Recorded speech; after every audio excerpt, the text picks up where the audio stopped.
Hi everybody, I hope you're all well. It's been 2 weeks again since the last time you saw me. This is becoming a habit, isn't it? But I'm having this year where I'm not focusing on numbers and just taking my time and doing what I want to do. So yeah, I this is actually my week off from work, and I can't believe it's Saturday already. I've only got rest of today and tomorrow, and then I'm back at work. That is crazy. This week has gone so quickly. It's unreal. I've been having like a spring clean of my house and cleaning out all the rubbish. I celebrated my mum's 60th birthday. I spent time with my family. I've had some chill out time on my own. I got a fabulous new Lego set for the Back to the Future DeLorean, which I built, and it's sat on my coffee table over there, which I love. And yesterday I got to see the brand new Fantastic Beasts film, which I loved so much. I think it's actually my favourite one out of the three that have been released so far, and obviously we've got two more to go. I absolutely loved it. I thought it was brilliant. So yeah, I've had a full, even though this is my week to relax, I've had a full on week, but I feel so relaxed. Stress is just gone, and I look, to me, I look brighter, and you could see when I was like stressed and so exhausted after with what's gone on so far this year and work. I was like, really like baggy eyes, and I just had no energy whatsoever. So that's why it's taken me quite some time to read my book. But yeah, this week I just feel lighter and brighter and me, and so it's been really lovely. Just having a week off, and I can't believe it's nearly over. But yeah, but at least there's only a couple of months until the next time I've got some leave, when I'm going to Stratford upon Avon. Yes, I have booked a couple of days to go away to Stratford upon Avon and watch Richard III, the opening night of Richard III. I haven't been to a theatre yet since, since 2 years ago now. But yeah, I desperately want to go somewhere, and Stratford upon Avon is like a safe place for me. It's a place I love so much. I adore the RSC theatre building so much, and so I felt like I need to do this. I have to do this. I'm going to do this. And so yeah, I've booked a hotel for a couple of days. I'm going to the opening night of Richard III, and I'm really excited. And it feels like a massive thing with my anxiety. And it's like yesterday when I went to see Fantastic Beasts, I went to it was 10 a.m. showing, so I didn't expect there to be many people in there anyway, in in an IMAX screening, which can hold like, I don't know, hundreds of people, a couple of hundred people or something. There were only like 12 of us, so there wasn't many people around whatsoever. But I went there. I had no anxiety or anything on the bus, so I feel like I've kind of made a bit of a turning point with my anxiety, which I'm so proud of myself for doing. And yeah, and tomorrow we're going to have a family meal, Sunday meal out to celebrate my mum's birthday, with my sister, her husband, and kids. So yeah, it's going to be absolutely wonderful tomorrow as well. And I think that's probably going to be like the first like proper busy restaurant, as it were, experience I will have since all this COVID stuff kicked off. So yeah, a lot's happened this week, and I'm feeling really positive about it and everything. But yeah, can't believe I'm back to work the day after tomorrow. That's evil. But everything is all good. But anywho, let's talk about the book I've been reading. Well, technically it's been over 2 weeks, but really it's just been this week, and that is Perfect Murder, A Century of Unsolved Homicides, from Bernard Taylor and Stephen Knight. So this is a book from 1987 and covers a series of unsolved murders from 1866 to 1966. And yeah, it's a very interesting read. Every single case is covered by one of these authors. Stephen does a couple exclusively, and Bernard has written the rest. And yeah, they're completely, obviously, distinct. They're separated from each other. And it talks about all of these very, very sad cases.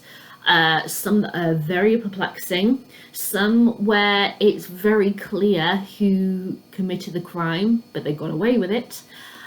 Some where there's never been anyone a suspect at all, because there's just nothing to be able to pin. There's no evidence to pin it to an individual. So yeah, it's very interesting.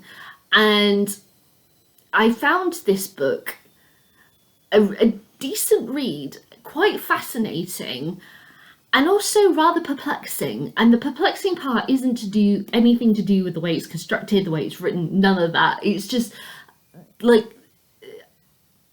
because of these distinct cases and the things that happened. Like, there was one case that I cannot get out of my mind, of a little girl called Georgina Moore. And I did actually Google these as I went along, because one of them I recognised straight away.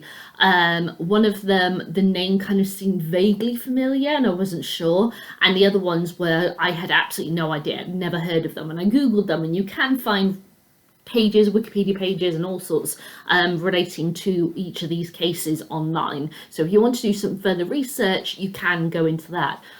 But there was, especially Georgina Moore, this little 7-year-old girl who was murdered. And it was very clear that this woman, I'm not going to say who, because obviously read and research and everything, that she did it. It's so clear to me that she did it. And the jury came back after 20 minutes of discussion, and she got found not guilty. And it's like, where is the justice? And yeah, so some of them, it kind of hits you like a sledgehammer with the verdicts and everything that happened and the processes that happened. And sometimes it's a case you've got a really good lawyer. Sometimes it's a case of, well, the evidence is insubstantial. There's nothing to actually pin them to it. And then, in some cases, there's just no idea who did this whatsoever. So it's split up, as I said, into a series of chapters. Each chapter covers a case, and there are, I think it's 8. Hang on, 1, 2, 3, 4, 5, 6. Oh, sorry, 7.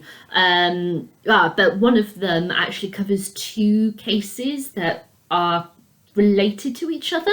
So it is kind of 8 cases, but it's split up into 7 sections. And they cover 100 years of crimes, all different types of crimes, all done in different types of ways, all different ages and such, sexes and everything, different levels of society as well. And and covers the process of what happened with each of these cases.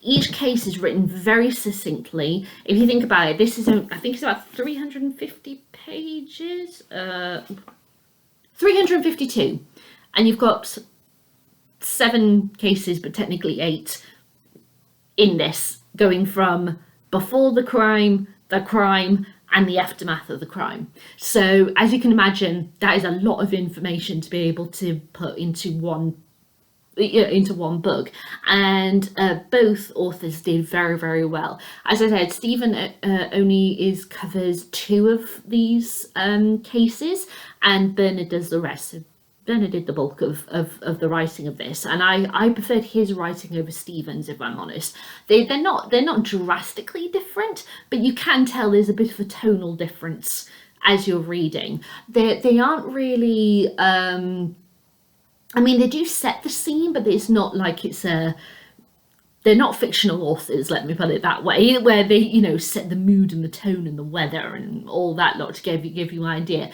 But when it's relevant, they will talk about things such as that. So, for example, in the very first one, it was to do with a man. I'm not going to give details because obviously if you want to read it, about a man who was found in mud with his fists clenched.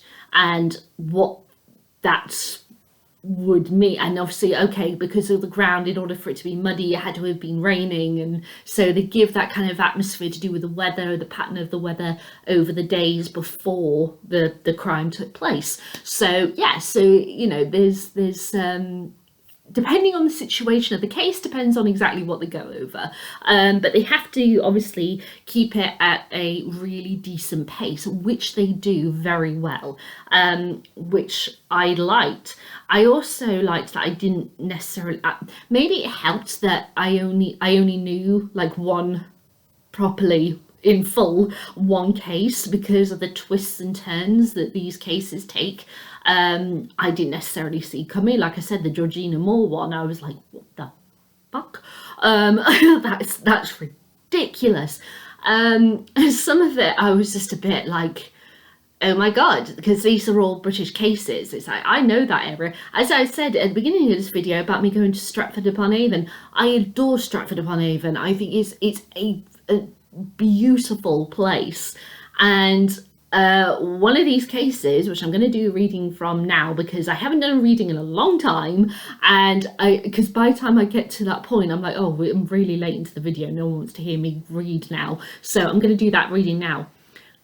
But that case that I'm going to do the reading from actually happens in a village just outside Stratford-upon-Avon, who, when I get the train there, I pass through. And it's like, oh my god, so all these places that they're talking about, I know that those villages, I've passed through them on trains, and it's like, oh wow, that's interesting. And actually Shakespeare kind of gets caught up in this case. So I'm going to do a bit of a reading for you. So this is a case from 1945, and is known as the Witchcraft Murder, or the Mysterious Death of Charles Walton. So this is the build-up to the crime. I'm not going to read what the crime was.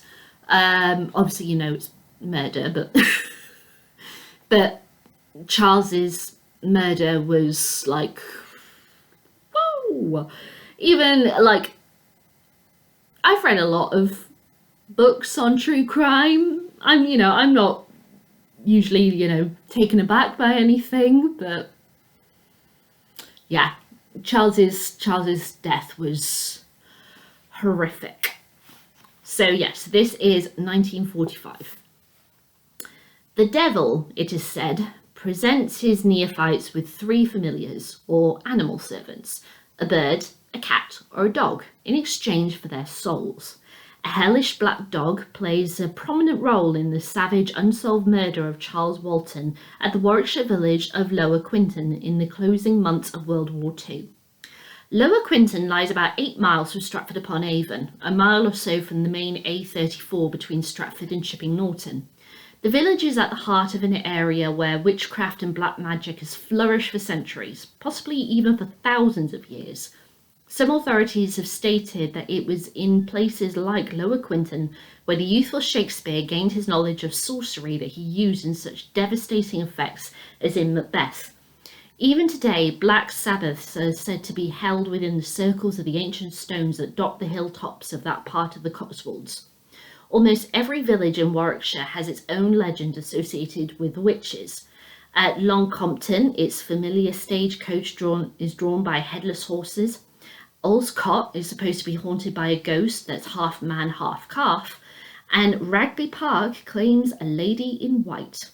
But at Lower Quinton, the most deeply rooted fear is of a spectral black dog. The dog, bigger than a normal hound, is said to appear without warning and to disappear, but no one knows where. Years or even decades might elapse before its return again. He who once beholds the dog is doomed, says the legend, and sudden death will inevitably follow. In 1945, one of the oldest inhabitants of Lower Quinton was 74-year-old field labourer Charles Walton. There was something about Walton that sets him apart. He had lived the life of a hermit in a tiny thatched cottage, and now, partly crippled with rheumatism, lived with his niece, Miss Edith Isabel Walton. All his life, Walton had been a loner. He shunned the company of people and gravitated instead to the birds and the animals that lived in the surrounding fields. He used to say that he was able to understand the birds and to communicate with them in their own languages. He walked everywhere, but seldom went out more than a mile from his home. He had the reputation of being a miser, and some said he was a wizard. He earned only 1 shilling and 9 pence an hour cutting hedges for a local farmer called Potter, yet he had a bank account, a rare thing for a man of his station in those days. So where did he get his money? The villagers were in no doubt that he was in a secret store of cash obtained from people who paid him to work spells on them. Walton never joined the other villagers in either of Lower Quinton's 2 pubs, although he spent more than most of them on drink. He would buy barrels of cider, up to 12 gallons at once, and cart them home on his wheelbarrow to consume in isolation as he loved. On Wednesday, 14th of February 1945, a fine sunny Valentine's morning, while the world outside was intent upon the outcome of the Yalta conference between Churchill, Roosevelt and Stalin, Charles Walton left his home at 9 a.m. Before stepping out into the lane, he had told Edith that he would be home for his tea at his usual time, 4 o'clock. Edith had a war job at a nearby factory and would not be home before 6. But she knew her uncle returned always at the same hour, prepared his own tea, and rested. Uncle and niece bade each other farewell, and the old man made his halting rheumatic way along the lane and into the meadows that led up to Meon Hill, about a mile from his home. He carried his walking stick, his double-pronged hay fork, and a sickle-shaped slash-hook. Edith never again saw him alive. So as you can see, they do really well in the succinct manner in which they say, right, at the time that this was going on, like in this case, there was a lot of legends in the area, and here's the kind of things, and then we're establishing what his routine was like, what, things he was interested in, such, who he lived with, what his routine, he had a specific routine that he liked to follow.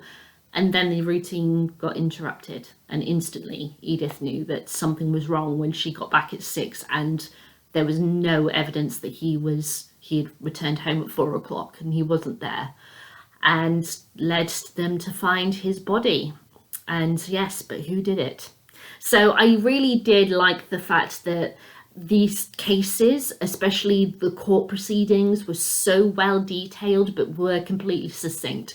There's a lot of stuff that gets thrown at you in some cases, but it's the nature of the situation. As I said, there's one chapter where technically it's kind of 2 cases that are sort of associated with each other, so you get 2 cases in one in that chapter. So there is a lot going on in this book. I really respect the tone that Bernard and Stephen took with their writing.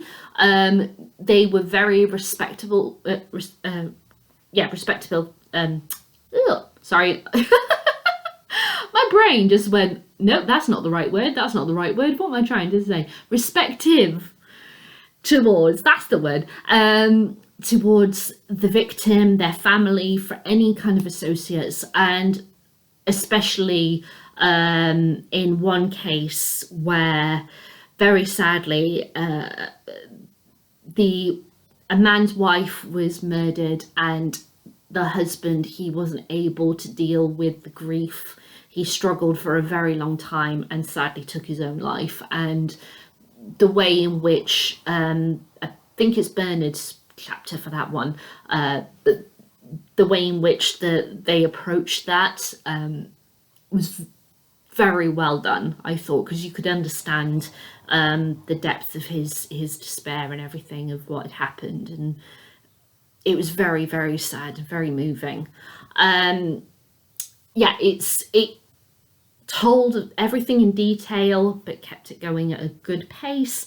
I never felt lost at any point, and I found it so fascinating to see through the century how court proceedings changed, how things were interpreted. And I kept on thinking, like, well, if the Georgina Taylor's case, for example, happened now or later on in the century, would the outcome have been different? it's just, yeah, it's very, very interesting, the questions that it puts forward. It doesn't necessarily say, right, now we're going to look at this case, and I'm specifically emphasizing how court proceedings might impact things. It's just, no, it's just, this is a century of cases, this is the outcomes of them, and take from them what you will. So yeah, so in a way it's kind of, it's left with the reader to interpret what they will, from the information of the case and such. And yeah, I found it so interesting to read. It's very easy to read. It's not, as I said, you might get, there's a lot of detail, the court proceedings and such, of course. And one of the case, that situation with the wife was killed. That is that's the longest story, actually, longest chapter. Let me just check how many pages it is. It's nearly 100 pages, and this is a 350 page book. So there's a lot going on in that chapter. But it's very, very well written. It kind of feels like that this is one of these true crime books that, if you're going into true crime, it's probably a lighter one for you to go into. It has a weight to it, but it's not too weighty. You're not bogged down with so much slog and everything. It's very well balanced between, obviously, the before the crime, and the aftermath of each case, and is so respective of everyone's feelings. And I think Bernard and Stephen did a great job in writing this book. I enjoyed every minute of it. I found it fascinating. I want to look into these cases more. And in fact, I was Googling them as I was reading and doing my own kind of research. I mean, I think that just kind of tells you how it piqued my interest, and I really wanted to carry on learning more. So they've kind of led me down a bit of a rabbit hole with these cases, and to actually Google the cases and see the in some case drawings, because it was a century ago, and in other cases pictures of the various victims and the crime scenes and such. It's absolutely fascinating to Google it, or these cases, and find out more. So yeah, I've found this as a bit of a little gem of a book, I have to say. It's not the most amazing book I've read so far this year, but for a true crime book that I could literally feel like I could very easily, almost very strange to say, almost like take on holiday book, where it's just something it's a bit lighter, but it's still very interesting, very in-depth, and catching my attention. I think this is done really, really well. So it was a really decent read, and definitely would recommend. So that's my thoughts on Perfect Murder, A Century of Unsolved Homicides by Bernard Taylor and Stephen Knight. So my usual questions. Would I read this again? Yeah, definitely. I'm definitely going to keep hold of this. I think it's and the fact that an entire case is a chapter, you could literally just pick it up and read just one at a time. You don't necessarily have to read the whole bulk of the book, as it were. So yeah, I like the fact that there's all of these little cases within this. And so yeah, I'd want to reread these cases again for sure. Would I recommend this to anyone? Yeah, definitely. I think, as I said, if you're new to true crime, something that's a bit lighter, as it were, which gives you everything that you need to know, but still in a succinct manner and everything, definitely worth picking up. Would I read any more of Bernard Taylor or Stephen Knight's books? I think so, definitely. This is from 1987. So the year after I was born.